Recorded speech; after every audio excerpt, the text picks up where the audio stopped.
Welcome to the Bridgehead with Jonathon Van Maren, bringing you cutting-edge news, commentary, and interviews from the front lines of the culture wars.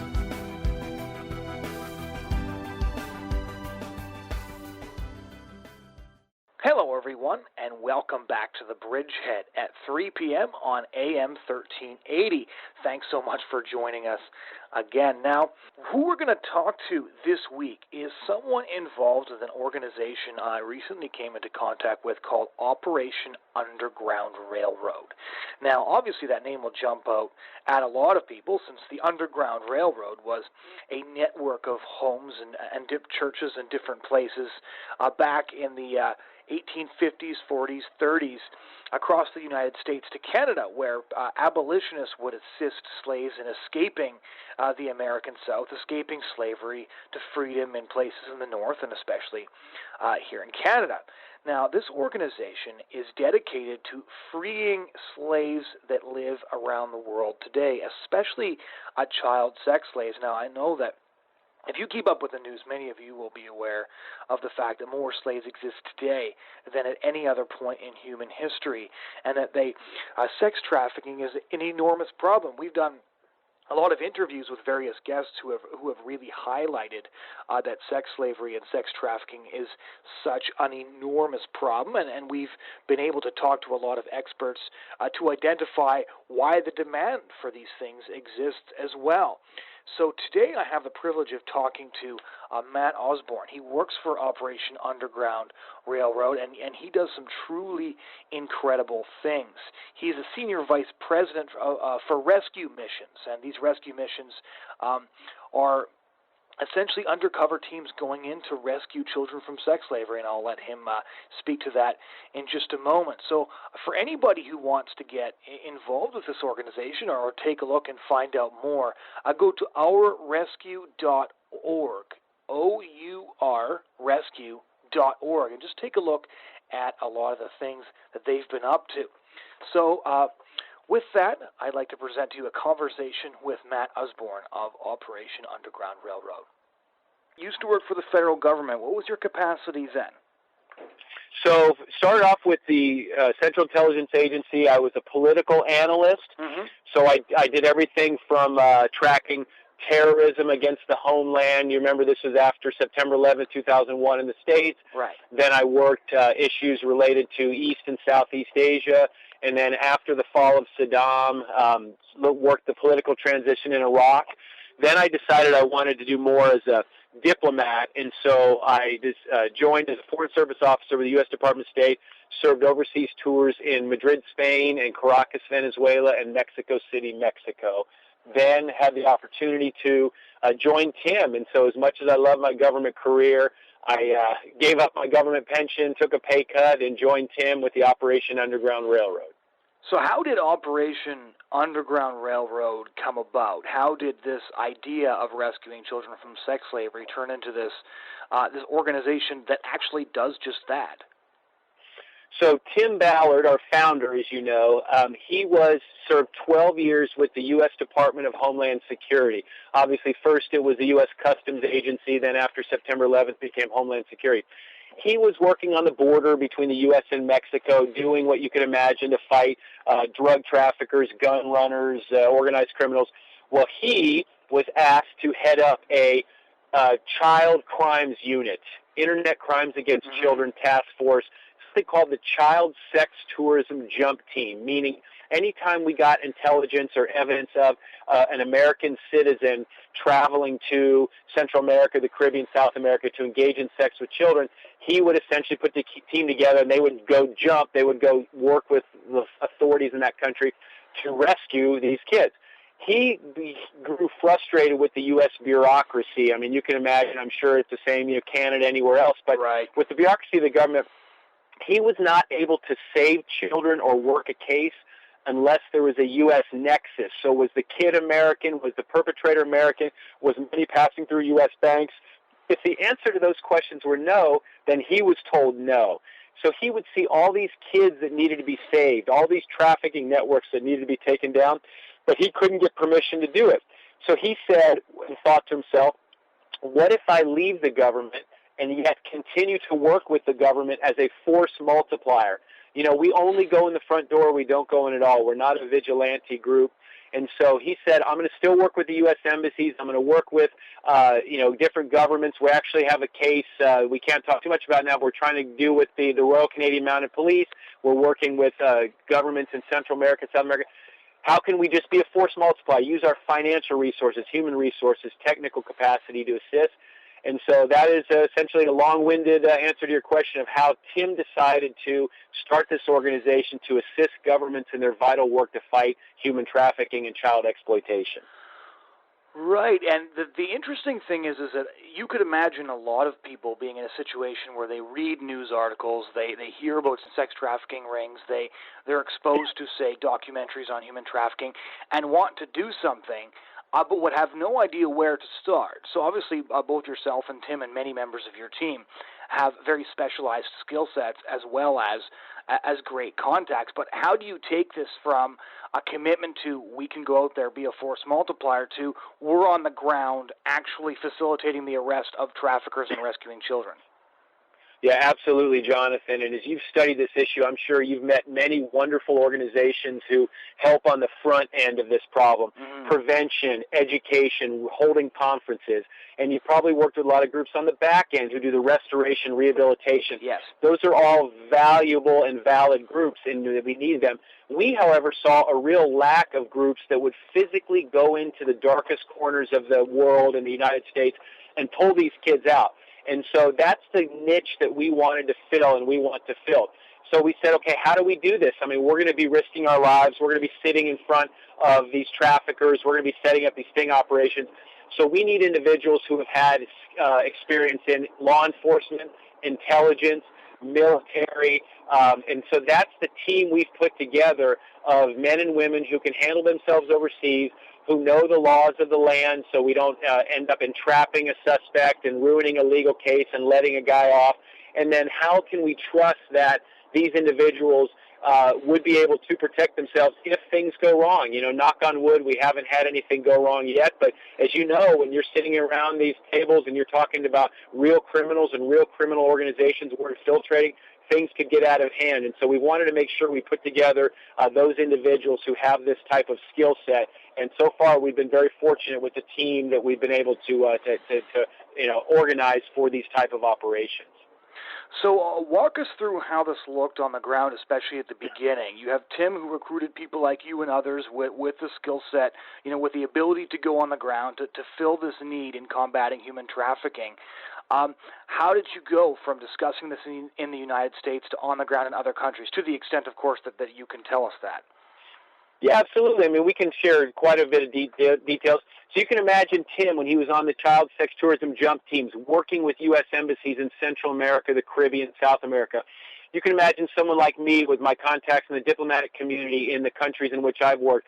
We brought on people who already had contacts in different areas, and now not just Latin America, but Thailand, Uganda, Cambodia, places like that. So we reach out first and say, hey, you knew us when we were wearing the hat of the U.S. government. Now we are a nonprofit organization. Would you still work with us? And our contacts knew us, trusted us, said, absolutely, come on in. So we asked them, okay, who are the most committed anti-trafficking fighters in your country in the areas of law enforcement, prosecution, non-governmental organizations, nonprofits? So they broker the introductions, and we then make our proposal for not telling them what to do, but having them tell us what to do, meaning what is the trafficking trend and situation in your country? What are the cartels like? What are the organized criminal groups like? How would a normal American or Canadian or European sex tourist come in and behave? They would explain that to us, and we say, all right, do you have cases already in place where you know where the networks are, but you have trouble convincing them that you're not police and that you really are, real sex buyers? If they say yes, we pursue their case. If they say no, we say, well, would you give us legal top cover to spend a day on the beach and just kind of look around and wait until these guys come up and offer us anything from a kayak ride, a jet ski ride, a pina colada, drugs, girls, and eventually kids. And then when they offer us kids for sex, we get all the details, get all the information, turn it over to the local police and prosecutors and say, is this a case you'd like to pursue? If they say yes, we say, well, our donors have been generous enough to help us rent a house or a yacht or something where we can convince the traffickers and play to their greed. And then once we do the deal, we give the signal to the local authorities. They swoop in, they make the arrest. We're arrested as well, Jonathan. You might know that, so that we can keep the ruse up for the traffickers, at least until we're safely out of the country. The girls are immediately taken into Child Protective Services to be interviewed, to be given medical treatment, to be returned to their families if that's possible, or if not, to be put into reputable rehabilitation organizations and shelters that we've already pre-approved and pre-vetted so that they can start the recovery process. Now, you mentioned that obviously that you're risking your lives when you do this, and as I understand it, it's not like you have just, child sex traffickers or human traffickers. Often when you say the term cartel, we're talking about organized crime rings that smuggle guns, drugs, and human beings. And in a lot of these places, obviously, the top organized criminals and the most successful organized criminals run all of these avenues of illicit sale. So how do you deal with the risk there that the people that you're dealing with, especially a lot of the cartel runners in these countries, are engaged in illegal activity on multiple fronts, which of course makes them even more dangerous than they would be if, say, they were just involved in sex trafficking? Oh yeah. So as you know, in life you can never completely reduce risk, right? I mean, something could happen to me right now in the car or whatever, but what we try to do is, you can't eliminate risk, but we try to reduce risk as much as possible, and we do it in a variety of ways. We only use vetted organizations, or organizations that have been vetted by the U.S. government, the most efficient, the most effective, the least corrupt officials in these countries. Then we only meet with the traffickers for the first few meetings in public places. We make sure that we have, even though we're not armed ourselves, we're armed with hidden microphones and undercover cameras that I'm happy to talk about if you'd like. But we have our bodyguards, so to speak, and the armed local officials are undercover in the restaurant or the bar or whatever it is. Again, not saying that nothing will happen, but we try to make sure that if the trafficker was to try something, we would have enough firepower to counter that threat. Where it gets more dicey is if we ever have to go to the trafficker's house.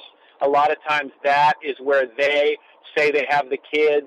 We have to go to an office space or to a place they control. That's where it gets a little more dangerous, but we get our operations plan together. We have our quick reaction force ready and our cover team ready to help get us out. Another thing working in our advantage, in our favor, is for the most part, these traffickers believe we're just a bunch of bumbling Americans, a bunch of sex tourists who are down partying, wearing our shorts and flip-flops and Hawaiian shirts. They really don't feel very threatened by us. They think they can control us. They think they know exactly what we want. And frankly, they are so blinded by their greed, where we put down money in front of them, we grease their palms, we say, you know what, there will be 10 times, 50 times, 100 times this money waiting for you if you deliver what we're looking for. But yet, if we even see a weapon on you when you show up to the party, or if you even try any funny business, you're not going to see one penny of this money, and you just see the greed in their eyes when they say, oh, don't worry, everything will be fine.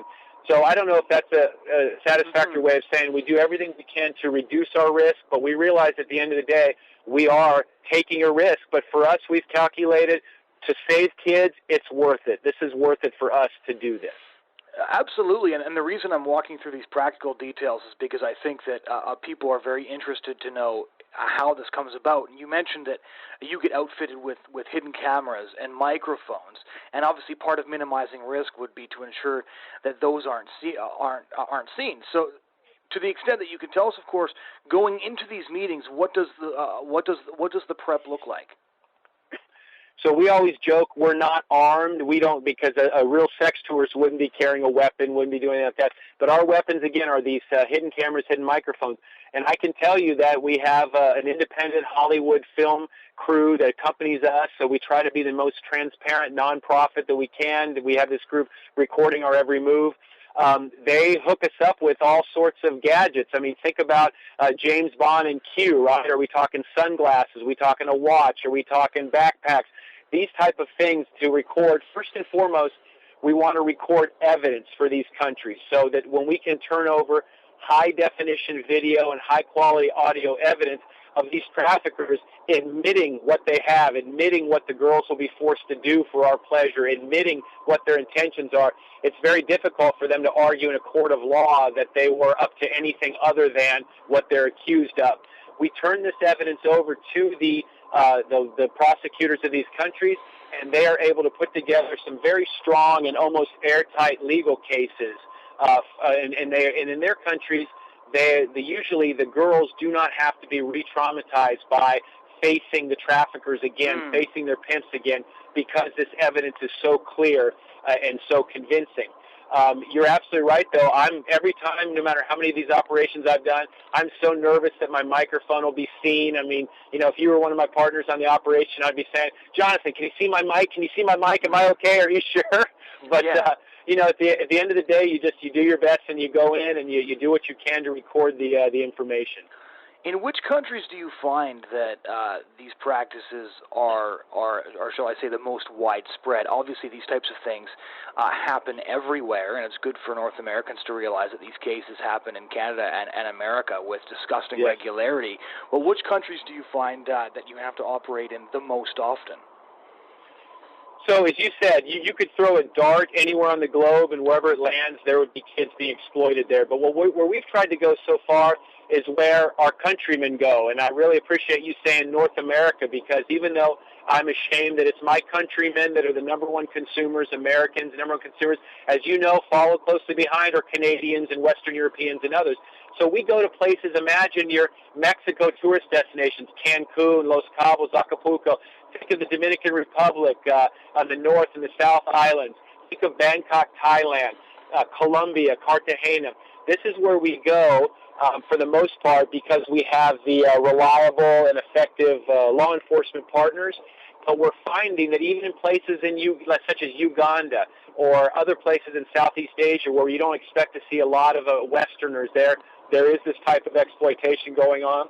We are starting to work more and more in the United States because even though the trafficking trends are a little bit different, there still are a lot of pockets where children are being exploited. A lot of times it's runaways or it's unfortunately girls that don't have a good family life that go looking for love, looking for understanding. And these pimps are trained and these recruiters are trained to listen to them, to feign love, and to lure them into their networks. And we're working now with both federal and state officials in the U.S. to try to combat some of this problem. Now, because the problem that you've described is so dark, a lot of people, when they're looking at an organization like yours, want to know, okay, so, what's the success rate? How many people are actually rescued? Could you describe one mission that you feel was particularly successful and sort of encapsulates what Operation Underground Railroad seeks to do? Absolutely. We've pulled off big rescues in the past, but we found that a lot of times the Child Protective Services networks are overwhelmed and it's hard to give the children the care they need. So we focus on smaller rescues, and one happened this past March in the port of Acapulco, Mexico. We were fortunate to work with the Mexican Federal Police to take down 3 suspected traffickers who brought 2 girls to a party. They thought it was a big sex party. One of the girls was a minor who was being pimped out by her own aunt. So we were able to get her into a shelter in Mexico City where she received the treatment that she needed. Her parents, unfortunately, had left to go to the U.S. many years earlier. She was living with her grandmother, who was a nice woman but didn't really know what her daughter was doing, so she got lured into this trafficking network where she was being raped for money on many, many occasions.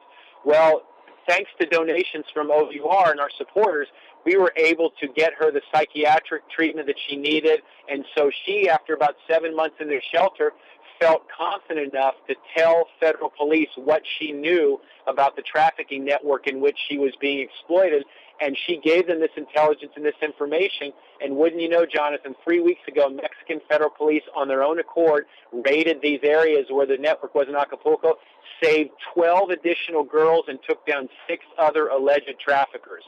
So it was a really great success story that, yes, OUR could save 2 girls in Acapulco, but because of the follow-on effect and the great work of Mexican authorities, now there are an additional 12 girls free and additional 6 suspected traffickers behind bars.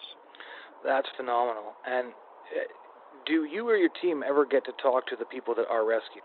We do. I really had the great opportunity to sit in front of this woman down in Mexico City, and for those purposes, we'll call her Alicia. Mm-hmm. And I sat across from Alicia, and, my Spanish isn't that great, so I was trying to think, how do I communicate to this woman who doesn't speak English? But I said, Alicia, we know that there are many, many other Alicias, quote unquote, around the world. Mm-hmm. We know there are other girls like you, Alicia, who are being exploited, who are having these terrible things happen. We cannot get to them right now. We're trying to get to them. We're working. But for whatever reason, Alicia, we got to you.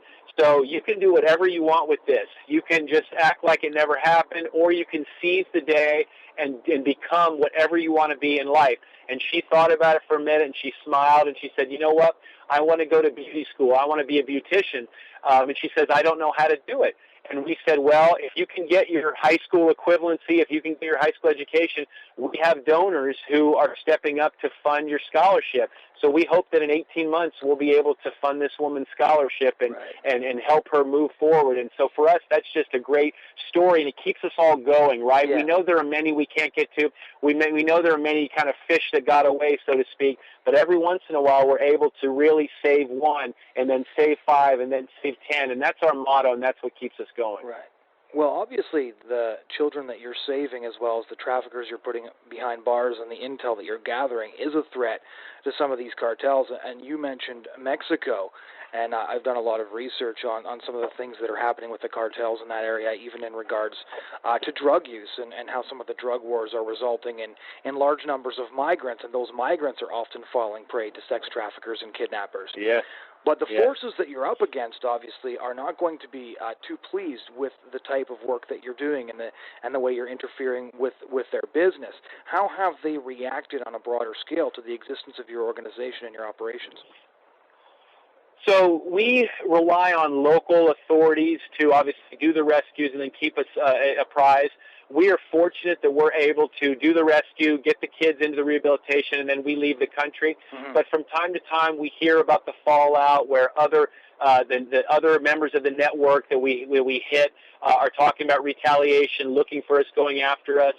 We're always aware that we switch faces. We only send we don't send the same person to the same area twice. We're very careful about who speaks publicly. Tim Ballard is our face of our organization. He's out on TV. He's out in the newspapers. He doesn't do as many operations now undercover anymore. I'm coming out from undercover little by little, doing radio now with you, doing other things.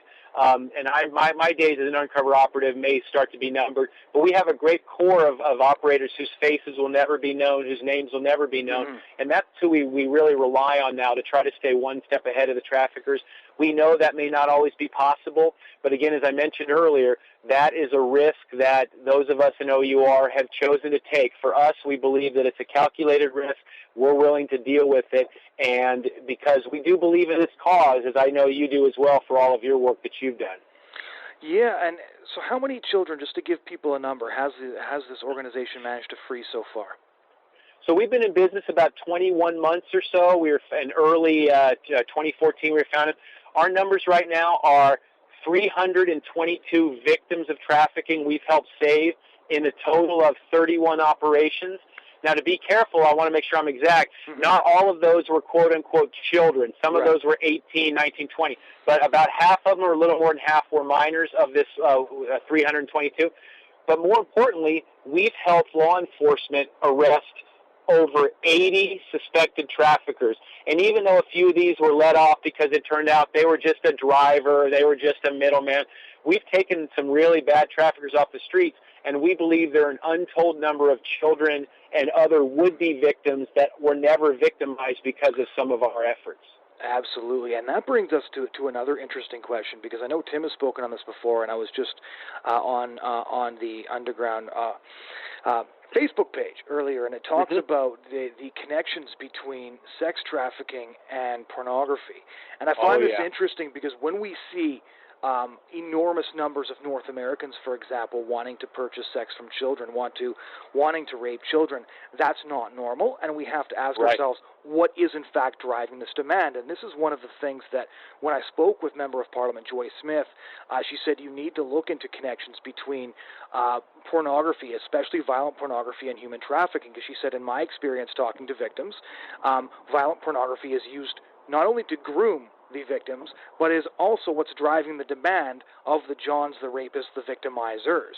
So how do you see this play out in your work? So I've seen it firsthand in a couple of different areas. One of the first operations I led in Armenia, Colombia, back in October of 2014, we helped take down a suspected trafficker in that area who admitted to us, and that's the thing, these traffickers have operated with such impunity over the years. No one's ever come after them. They thought, no way will anyone ever try to arrest them. He was very open in how he got involved in this in this type of business, and he said that when he was 22 years old, he started watching pornography, looking at magazines, then videos, and then he just noticed that he needed more and more of hardcore or more and more violent pornography to get his fix, so to speak. And then he also realized he needed to then actually physically have forceful sex with these kids, rape them even. Again, he's admitting this to us. And then he said he actually then got into making pornography. So you see this whole spectrum here of the harmless, quote-unquote, magazine all the way to having to make pornography. Then some of the American would-be sex buyers that we helped arrest with the Department of Homeland Security, they admitted to us that, again, they started with just what they thought was harmless pornography, and then it got to be a point where they actually had to travel to locations to have sex with kids. A couple of them told us, I don't think I would be here if it wasn't for pornography. So, again, I don't pretend to be an expert, but I can tell what I've seen firsthand in a couple of different cases, and we know all the studies show that the effect of someone viewing pornography, reading it, the effect on your brain is that of drug abuse, where you might start with a harmless drug, some might think, of marijuana, but then pretty soon you need cocaine, then you need heroin, whatever it is. And that's exactly what we're seeing with pornography. And so I agree with the contacts you've met with and some of the work you've done. There is an absolute connection. And also I would just caution, or maybe say, for anyone who thinks that it's not doing much damage just to view and look at pornography, how do you think that the supply is being met to feed your demand? Well, people are being forced into this. They're being put in horrible conditions, and oftentimes they are being trafficked themselves to put together the pornography that these Americans, Canadians, and Westerners and others are viewing. So we see that a lot of the things that you're fighting, you might be fighting them overseas, but the reality is the demand is coming from North America. What do you think North Americans, people in your country and mine, need to know about human trafficking? That it truly is an issue. It's not. I'm a big fan of U.S. history, and one of the darkest chapters in our history, obviously, is slavery and how we treated people of another race and the Civil War. But most of us tend to congratulate ourselves and say that slavery ended with Abraham Lincoln. So I would tell Americans, Canadians, others that that's not true. We believe that there are more human beings today in slavery or some form of bondage than at any time in human history. That's pretty shocking, but I believe whether it's the United Nations, U.S. Department of State, or other organizations that have tracked this, I believe the numbers stand up. And so that was, I think, one thing that I would say. And then another thing is that anyone can make a difference. Just donating a little here, a little there to any organizations that fight this type of social scourge. When you put together many, many people who are willing to step up and do a little bit, you can do a lot. And as an example, the Operation Underground Railroad's first few missions were funded completely by the people going to our website, ourrescue.org, OURrescue.org, and giving $5 a month, $25 a month. And we were able to put that together and launch further rescues. And to the extent that you're able, I would really be honored, for you to spread the word about our organization and others. And we'll Would love to keep you posted on some of our future rescues and things that we're doing, because we're just trying to do what we can to save individuals who are being put through some truly hellish scenarios and situations. No, thank you so much for taking the time, Matt. Absolutely an honor. Thank you so much, Jonathan. Ladies and gentlemen, that was Matt Osborne of Operation Underground Railroad talking to us from the United States on the rescue missions that his organization undertakes to free children from sex slavery and put human traffickers behind bars. If any of you want to take a look at their website, get involved, even donate a small amount to them, go to ourrescue.org, ourrescue.org. And if anybody would like to hear this interview again, or if you'd like to recommend it to a friend to listen to, The Bridgehead is on SoundCloud, as just type in The Bridgehead and you'll find the show. And we're on YouTube under the same name, as well as iTunes. And if you want to find a place where all of these different sources are amalgamated, go to thebridgehead.ca. Thanks so much for joining us again this week, and we hope that we'll hear from you again next week. Have a great weekend.